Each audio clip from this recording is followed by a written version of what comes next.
Tout terrain. Bonjour à tous, merci d'écouter Podio Tout Terrain. Tous les mois, dans ce podcast, on vous raconte une belle histoire de sport, un événement marquant. On part à la rencontre d'un athlète célèbre ou qui mérite de le devenir. Tous les mois, on vous emmène sur un nouveau terrain de sport. Et pour ce 6e épisode, on a choisi le terrain des Jeux Paralympiques. Ils ont lieu à Pékin dans quelques jours, du 4 au 13 mars pour leur version d'hiver. Et ils auront lieu évidemment à Paris en 2024 pour la version d'été. Voilà 2 bonnes raisons donc de faire un état des lieux du handisport français et de s'intéresser aux athlètes paralympiques qui sont de plus en plus visibles mais qui cherchent encore davantage de reconnaissance. Alors qui de mieux pour parler de tout ça que Guylaine Vestelin, qu'elle est présidente de la Fédération française handisport. François Pinet a rencontré l'ancienne nageuse paralympique 2 fois médaillée aux Jeux de Séoul en 88. Bonne écoute.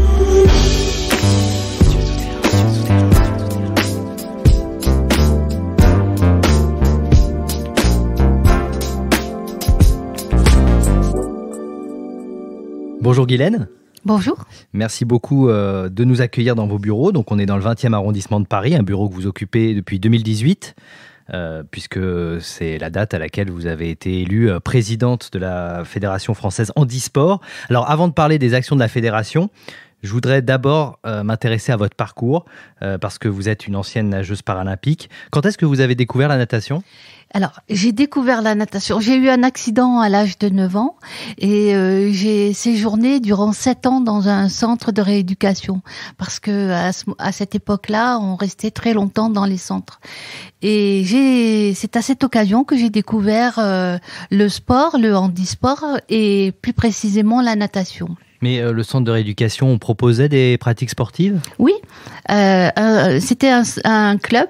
Ce qu'on fait nous maintenant, ça a commencé déjà à l'époque, un club extérieur, un club handisport, qui venait dans le centre de façon tout à fait bénévole nous proposer des activités. Et on allait à la piscine 1 fois par semaine. Enfin, quand j'ai été déplâtrée, quand j'ai pu un peu me déplacer, nous emmener à la piscine très régulièrement. Et là, j'ai découvert quelque chose une passion qui ne m'a jamais quittée.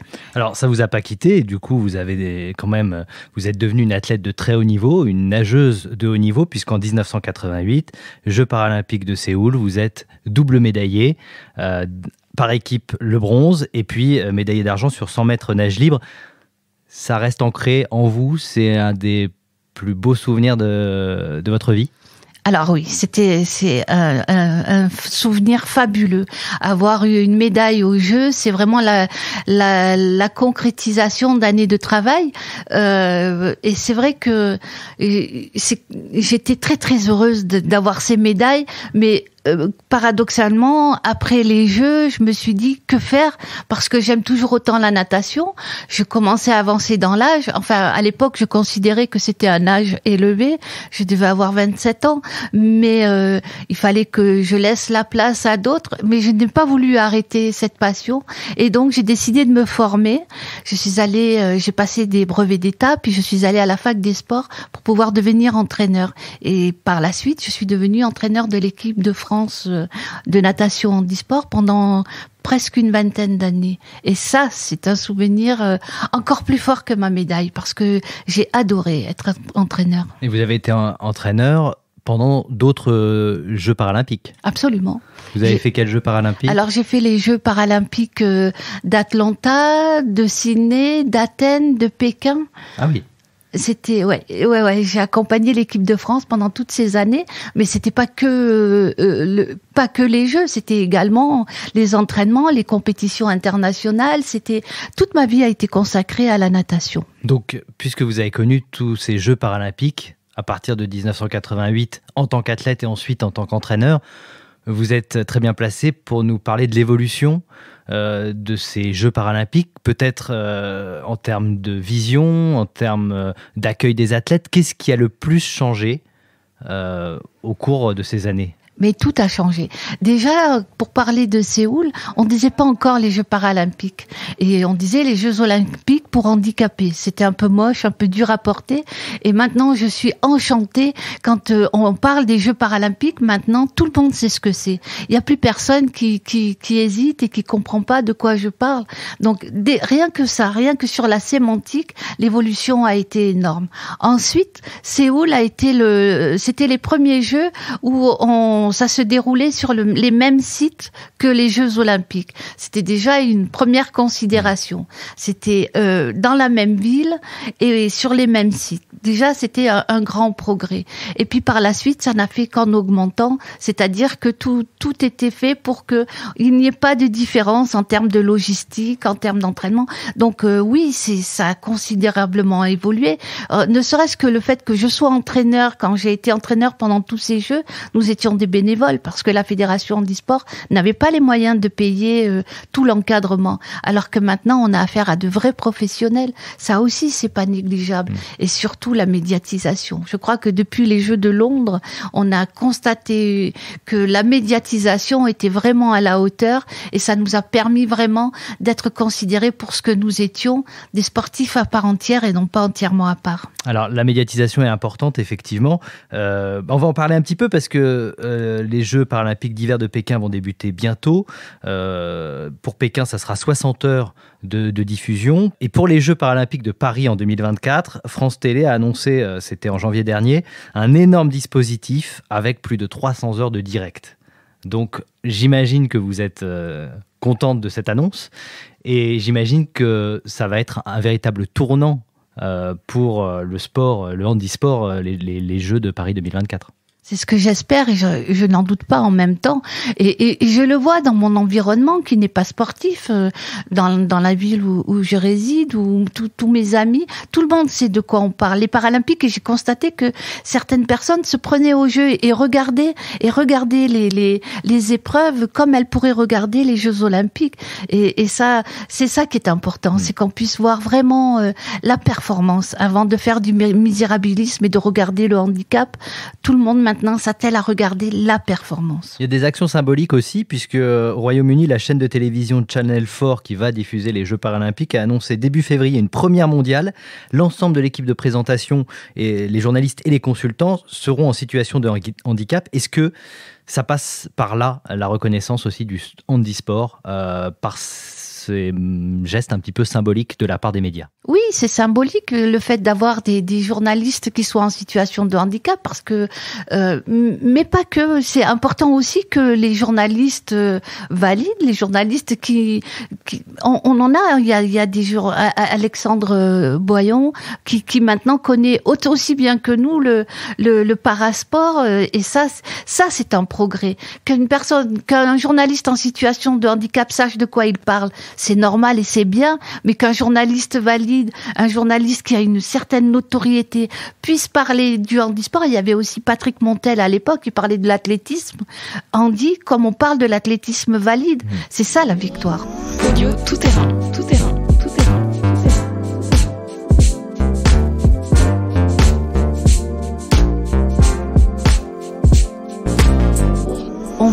On aimerait atteindre le top 10.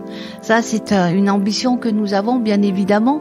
Les pouvoirs publics en ont bien pris conscience, c'est qu'il nous faut des moyens, c'est qu'il faut un encadrement qui soit disponible. Et disponible, ça veut dire professionnel, puisque qu'il n'ait plus de crainte d'assurer ses lendemains.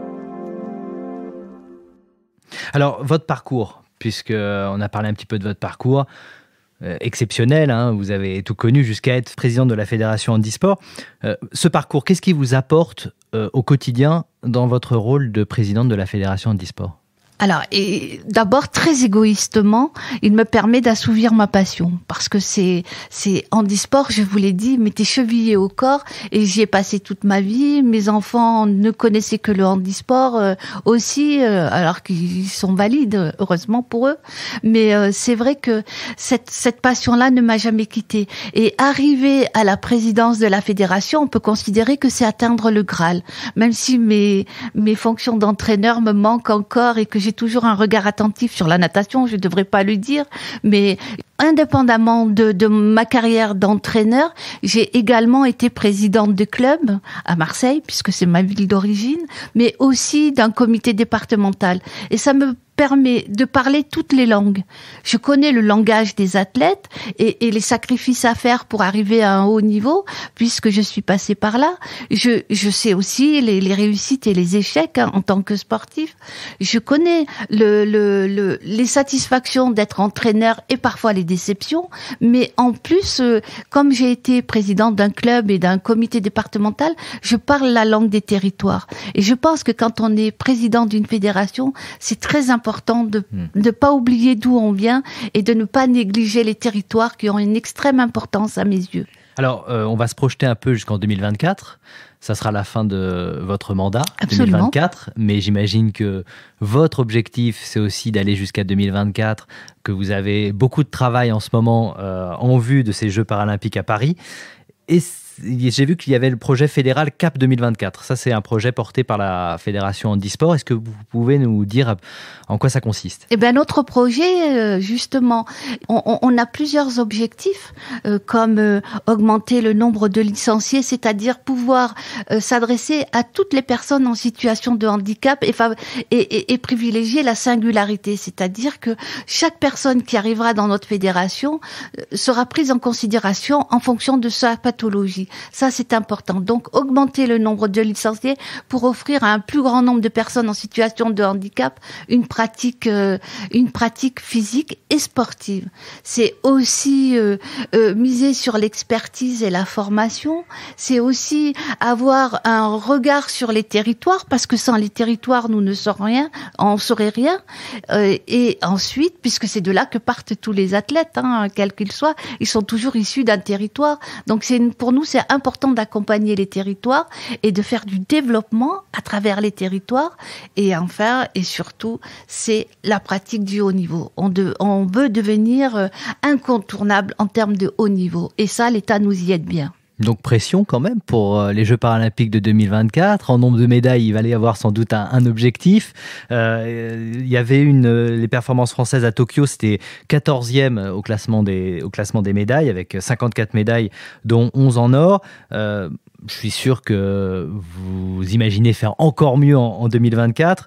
Qu'est-ce qui manque peut-être encore en France pour grimper dans ce classement ? Alors, on aimerait atteindre le top 10. Ça, c'est une ambition que nous avons, bien évidemment. Ce qui nous manque, eh bien, je crois que ce que je vous disais tout à l'heure, les pouvoirs publics en ont bien pris conscience, c'est qu'il nous faut des moyens, c'est qu'il faut un encadrement qui soit disponible. Et disponible, ça veut dire professionnel, puisque qu'il n'ait plus de crainte d'assurer ses lendemains. Donc ça, l'État a bien compris et à travers l'agence, nous aide pour qu'on soit de plus en plus professionnel et qu'on ait la possibilité de pouvoir s'entraîner et qu'on puisse avoir des infrastructures accessibles. Voilà, c'est tout un schéma qui est en train de se créer et je vous assure que vraiment, on a le soutien des pouvoirs publics. Et il y a des athlètes aujourd'hui paralympiques qui vivent de leur sport ? Alors oui, à travers ce qu'on appelle les contrats d'insertion professionnelle. On a la chance d'avoir énormément de partenaires qui, outre l'aspect financier, recrutent aussi des athlètes de haut niveau, les détachent le temps de leur entraînement, voire même à temps plein jusqu'aux Jeux.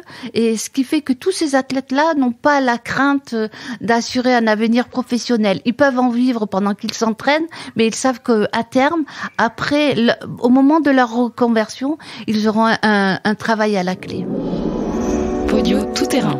Le sport m'a sauvée. Le sport m'a permis de me redonner une image de moi qui avait été quand même pas mal bousculée après l'accident. Et quand on me considérait, quand j'avais des réussites et quand je suis revenue des Jeux, je me sentais l'égale des autres valides. Oui, en effet.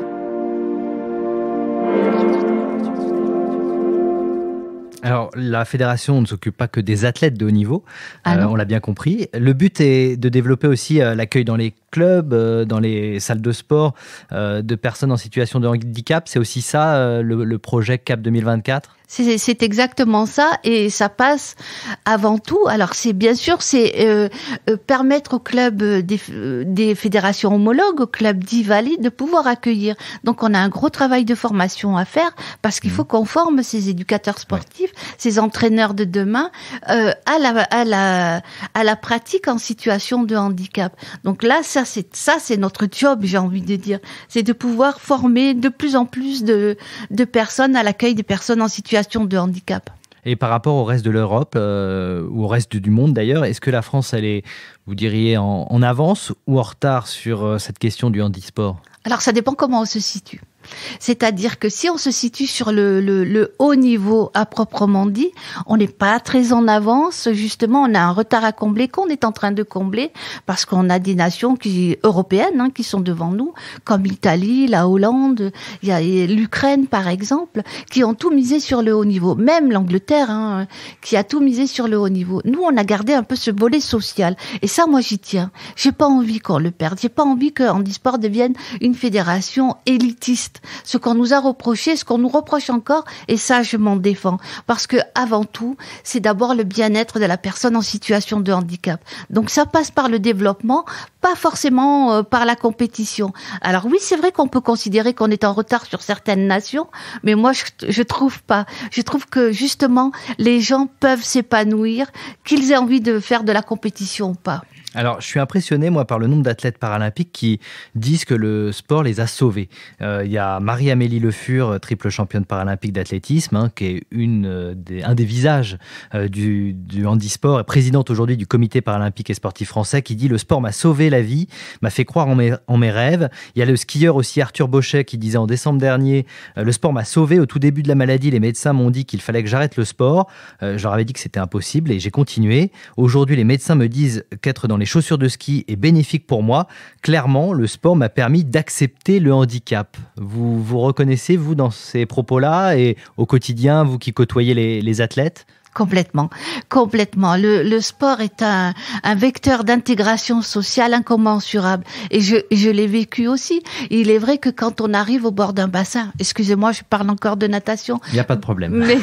Et qu'on est en situation de handicap avec des cicatrices partout, mal marchant, et qu'on nous regarde. Alors, à l'époque, on nous regardait avec un petit peu de compassion, et qu'on se met dans l'eau, et qu'on montre qu'on sait nager, et voire même très très bien nager, ou pratiquer un sport. Ça, c'est aussi une des valeurs qu'on essaye de défendre à handisport, c'est l'accomplissement, c'est regagner de l'estime de soi après l'accident. Et c'est là où les clubs handisport ont toute leur importance. C'est qu'après l'accident, je considère les clubs handisport servent de sas de décompression. Moi, dans mon club, j'accueillais des gens qui venaient d'être accidentés ou après une maladie, être amputés, enfin toutes sortes de pathologies qui étaient un peu perdues et qui avaient peur de rentrer dans un club où ce serait un ghetto. Et ils se sont aperçus que non, là, tous les gens étaient là pour pratiquer une discipline sportive et que le handicap du voisin, tout le monde s'en moquait, en fait. Et c'est vrai que on sert de sas de décompression. Et si la personne après a envie d'aller dans un club homologue, un club valide, parce qu'elle aura plus de possibilités pour s'entraîner, eh bien, très bien. C'est ça qui est important. Et oui, le sport est salvateur. Et je peux en témoigner. Comme ces athlètes-là que j'ai cités précédemment, est-ce que pour vous aussi, personnellement, le sport vous a sauvé ? Complètement. La preuve, c'est que je n'ai jamais arrêté, que ce soit en tant que pratiquante, en tant que sportive. Je nage toujours d'ailleurs en ce moment, mais c'est vrai que oui, le sport m'a sauvée. Le sport m'a permis de me redonner une image de moi qui avait été quand même pas mal bousculée après l'accident. Et quand on me considérait, quand j'avais des réussites et quand je suis revenue des Jeux, je me sentais l'égale des autres valides. Oui, en effet. Merci beaucoup, Guylaine, de nous avoir accueillis pour cet épisode de Podio Tout Terrain. Merci beaucoup. C'est moi qui vous remercie.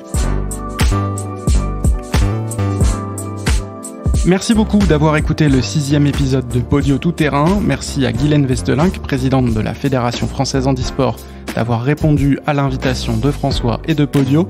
Si vous voulez en savoir plus, rendez-vous sur le site de la fédération, handisport.org. Et évidemment, on suivra les Jeux paralympiques de Pékin du 4 au 13 mars. Ce 6e épisode de PTT, comme les 5 précédents, est à retrouver sur podio.fr et sur les plateformes d'écoute, Spotify, Apple et toutes les autres. On vous encourage vraiment à vous abonner au podcast pour ne pas manquer les prochains épisodes, et aussi, quand c'est possible, à lui mettre une note et à le commenter, c'est très précieux.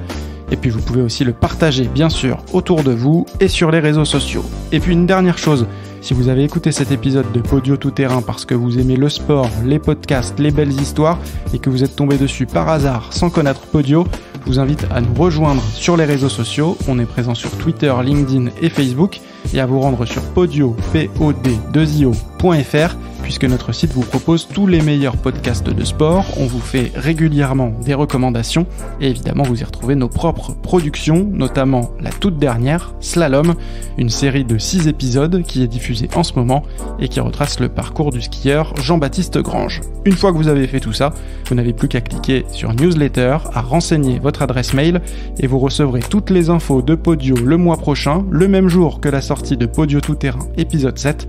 Ce sera le mercredi 23 mars. À bientôt pour explorer ensemble de nouveaux terrains de sport.